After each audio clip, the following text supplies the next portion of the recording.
Je m'appelle Vincent Mauger, je suis artiste plasticien. J'ai un atelier qui est situé entre Nantes et Cholet. Donc là, c'est une pièce qui est réalisée en tubes PVC qui sont assemblés. Et moi, ce qui m'intéressait, c'est le graphisme que la découpe des tubes peut créer à la surface du volume. Donc l'envie que j'avais, c'était de faire un volume qui soit un volume fermé, comme une sphère assez irrégulière, et qu'un dessin en surface apparaisse du fait de la composition de la structure du volume, donc en tube, et de la découpe de ces tubes. Sur les installations que je réalisais, quand on se promenait, il y avait un effet visuel qui se créait, du fait des ombres à l'intérieur des tubes, et presque un effet... Enfin, il y a un effet optique du fait de la déformation de la surface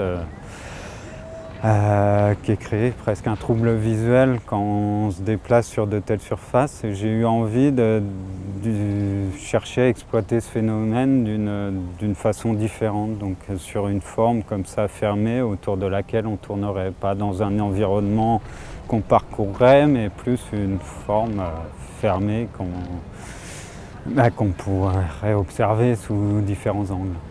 Moi, c'est pas forcément directement la nature J'aime bien que mes pièces renvoient à différents types d'univers. Donc là, il y a effectivement quelque chose qui se rapproche d'images organiques, que ce soit même des micro-organismes comme plus des organismes vivants, végétaux, mais aussi que ça puisse faire penser à un univers plus technologique, voire de science-fiction. En fait, ce qui m'intéresse vraiment, c'est la structure qui construit l'objet et qui crée un graphisme en surface qui peut renvoyer à différents types de référents.